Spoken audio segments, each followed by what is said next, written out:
O Tribunal de Justiça de Sergipe recebe comitiva de estudantes de uma universidade aqui do estado.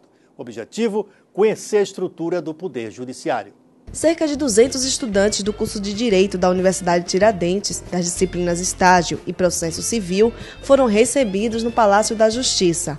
Os futuros operadores do direito conheceram a estrutura do Judiciário sergipano e os motivos por este ser considerado um dos melhores do país.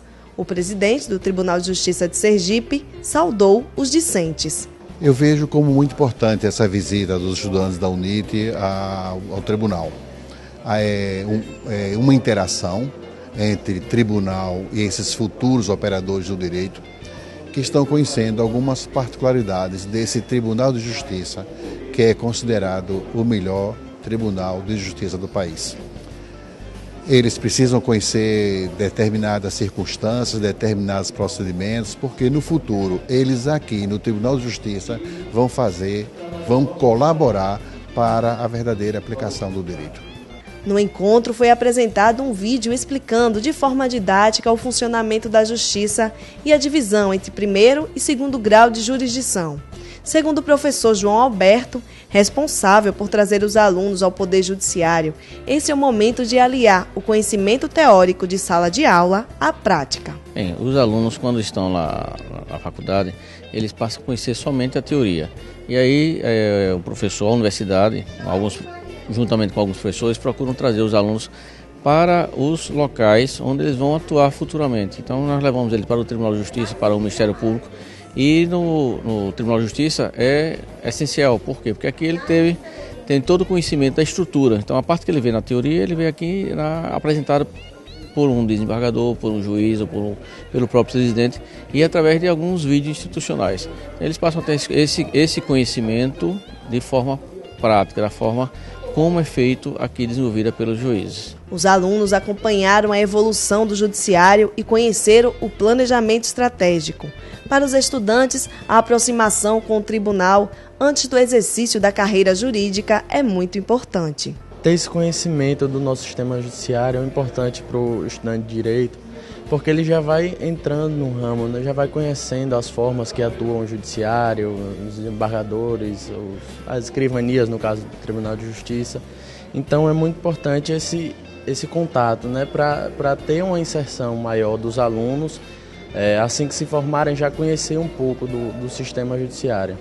Foi muito gratificante conhecer a casa, porque é onde eu pretendo trabalhar futuramente, e ver tanta gente importante que compõe, né, o núcleo da justiça do meu estado, sendo que o tribunal foi muito qualificado, foi muito bom. É uma experiência que você leva para o resto da vida. A gente fica mais, participa mais, já conhece a estrutura e fica mais familiarizado com o ambiente. O Código de Defesa do Consumidor, que completa 22 anos, disciplina os direitos e deveres nas relações de consumo.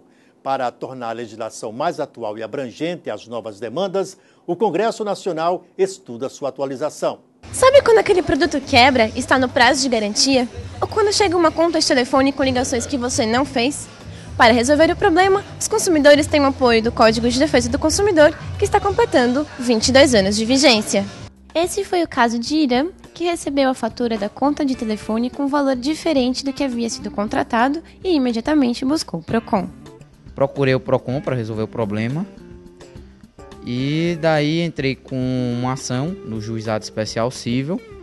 Consegui resolver parcialmente meu problema porque a operadora ainda não cumpriu totalmente o acordo. As empresas de telefonia estão no topo das reclamações geradas pelo PROCON e Sergipe, onde as queixas de má prestação de serviço e descumprimento de contrato são comuns. Segundo o PROCON, foram realizados mais de 22 mil atendimentos somente neste ano. Em primeiro lugar, são as operadoras de telefonia, né, que apesar da suspensão de algumas vendas de chips de algumas operadoras, até a presente data nós não sentimos nenhuma melhora. Continuam as reclamações, o número cada dia de reclamação vem aumentando, tá? E em segundo lugar nós temos são os fornecedores de de aparelhos eletrônicos, a exemplo de notebooks, computadores. Em terceiro lugar, nós temos as administradoras de cartões de crédito. Devido aos altos juros, né, o consumidor ele não consegue pagar o seu cartão, então eles vêm fazer a reclamação. Até setembro de 2012, foram 1.381 reclamações geradas na área de produtos, seguidas por assuntos financeiros, com 550 registros, e serviços essenciais, como fornecimento de água, esgoto e energia, que receberam 492 reclamações. No ano passado, o setor de produtos recebeu no total 5.612 reclamações, ao lado do setor financeiro, com 2.574 registros, e serviços essenciais, com 2.054 registros. 3 projetos de lei estão em tramitação no Senado com propostas de atualização do Código sobre temas que não tinham relevância na época de sua criação: o comércio eletrônico, o superendividamento e as ações coletivas. Já existe inclusive um projeto de lei no Senado Federal, que tramita no Senado, para modernizar o Código de Defesa do Consumidor. É resultado de um anteprojeto elaborado por uma comissão de juristas renomados, que foram alguns deles, inclusive, que participaram do primeiro código, da elaboração do primeiro código, e hoje está já em fase de aprovação na comissão especial, inclusive que preside o senador Rodrigo Hollenberg. Segundo o presidente da Federação das Câmaras dos Dirigentes Lojistas de Sergipe, o setor comerciário sergipano ainda precisa aprender com as queixas que recebem, mas os clientes necessitam de bom senso na hora de avaliar um prejuízo e iniciar um processo judicial. Nós assistimos muito hoje no comércio, no varejo, uma quantidade imensa de reclamações que não tem exatamente a dimensão que se procura dar quando ele vai fazer a reclamação.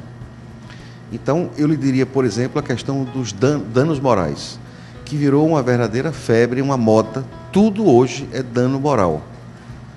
E isso faz com que as empresas percam tempo, percam dinheiro, para poder explicar numa audiência de conciliação aquilo que não foi dito de forma clara quando da reclamação. Então, acho que esse é um ponto, essa relação precisaria melhorar bastante. Era preciso que o PROCON, por exemplo, tivesse condição, eu sei que nem sempre é fácil, devido às próprias condições de funcionamento, e apesar do PROCON realizar um excelente trabalho, mas talvez seria muito interessante se pudesse haver uma pré-análise das reclamações antes que elas fossem transformadas em notificações para se comparecer a uma audiência, porque existem às vezes pedidos tão absurdos e os pedidos de danos morais tão grandes em relação ao que seria efetivamente, que isso passa a ser uma coisa que se transformou num grande negócio. Quando eu acho que exatamente este não é o objetivo do Código do Consumidor. Precisam aprender a respeitar a figura do consumidor, a prestar melhores serviços, a vender produtos com mais qualidade e também prezar pelas disposições do Código de Defesa do Consumidor para defender o direito dos mesmos. Depois do intervalo, o Estatuto da Criança e do Adolescente é ensinado de forma lúdica em escolas. A gente volta já.